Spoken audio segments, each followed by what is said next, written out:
Hello and welcome back to the channel. A while back, I started a list about the greatest footballers in each position over the last decade. So far on this list, I have covered goalkeepers, right backs, and centre backs, and today is the turn of the left backs. So here are my views on the 5 best left backs of the last decade.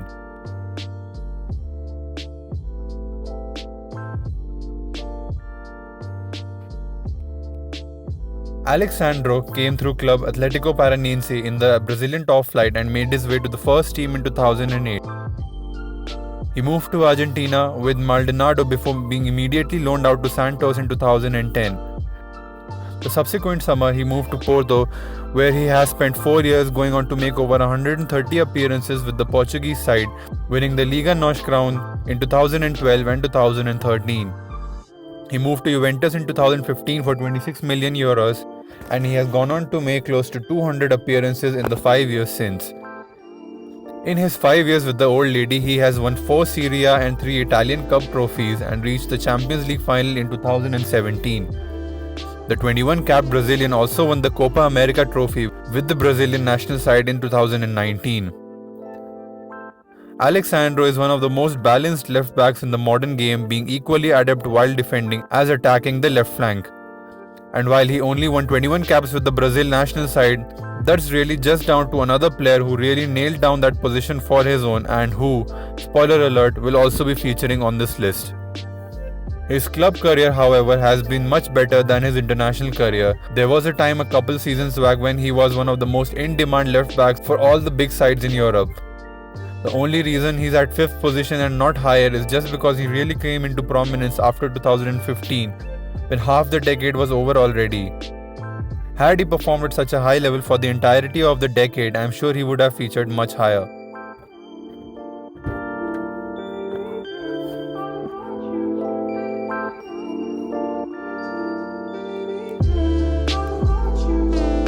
A one-club man, Marcel Schmelzer joined the Borussia Dortmund under-19 side in 2005, making his way to the first team in 2008, where he has been a mainstay since. The 16-capped German played for the Black and Yellows more than 300 times in the league and Europe. In his 12-year stint with the German side, he has won 2 Bundesliga titles, 2 DFB Cups, and also reached the Champions League final in 2013. The second entry on this list was also the toughest one for me, as it was really a toss-up between him and Filipe Luis. In the end, I've gone for the Dortmund man just because he's still playing in one of the major leagues in Europe, and at 32 he still plays regularly in the Champions League, while Luis has now called it quits at the European level and now applies his services in his native Brazil. In all fairness, there wasn't any particular spell in the last 10 years when he was truly exceptional, as a result of which he has only won 16 caps for the German national side. But on the flip side, he didn't have many rough patches during that time as well.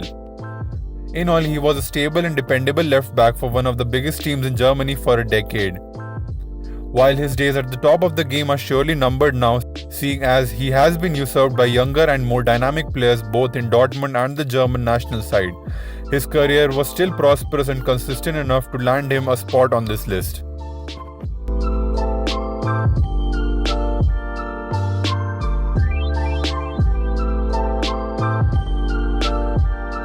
Jordi Alba came through the La Masia setup before joining Valencia's B team in 2007 and then subsequently to the first team in 2008.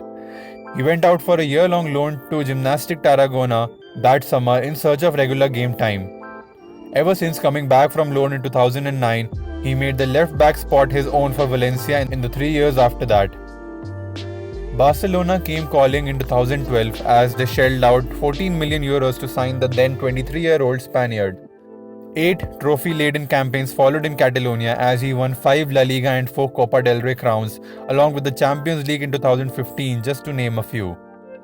He has also made the left-back spot his own with the Spanish national side since 2011, winning 70 caps till date and winning the Euros with them in 2012.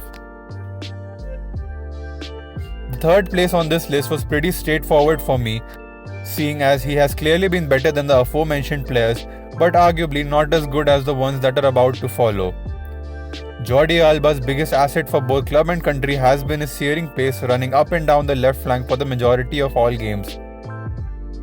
Alba is an attack-minded fullback, and while his defensive abilities have been questioned in the past, there is no denying that he is good enough to feature on this list, and I believe that third place is just the spot for him.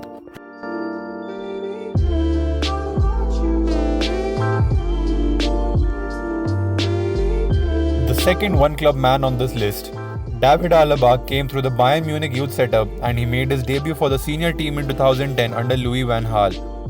He spent a year on loan at Hoffenheim and returned back to the record champions in 2011, and he has been a mainstay in the Bayern defense since, playing over 450 games for them.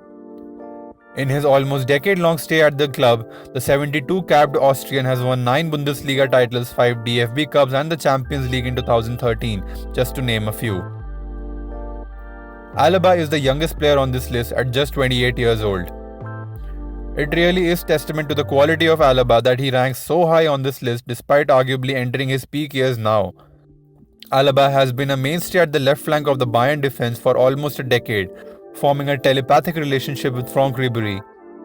Alaba is also one of the most versatile players in the modern era, playing a variety of positions from left back to the left winger, and in the last 8 months or so as a very capable left-sided centre-back for Bayern Munich, while playing in attacking midfield for the Austrian national side. The only reason why the 6-time Austrian Footballer of the Year finished second and not top is because he suffered a drop in form for a couple of years after the departure of Pep Guardiola from the Allianz Arena.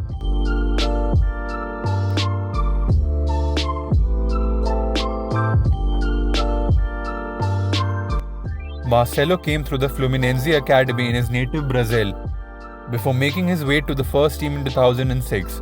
After a successful year with the Brazilian side, he moved to Real Madrid in 2007 at just 19 for 6.5 million euros, where he was brought in to fill in the void left by the legendary Roberto Carlos. To say that he has risen up to the challenge would be an understatement, as the 58-capped Brazilian has won everything there is to win with Real Madrid, winning 4 La Liga and Copa del Rey crowns and 4 Champions Leagues from 2014 to 2018, just to name a few. Even to call Marcelo a proper left back will not be entirely accurate, foregoing his defensive duties completely at times just to provide an extra body in attack. He formed a lethal partnership and friendship with Cristiano Ronaldo down the left flank of Real Madrid for almost a decade. There was a time around 3 years ago when Marcelo was by far and away the best left back in Europe, with arguably his best season coming in 2016-17. However, in the last couple of seasons, Marcelo has clearly receded, being challenged and sometimes even usurped, at least in the Real Madrid setup, by younger and better players, and at 32 it's fairly unlikely that he will return back to his previous heights. But for my list, and indeed for most of the last decade, he was the best left back in the world. So that's it for me today. I hope you liked the video. If you did, don't forget to drop a like and comment on the video. Bye.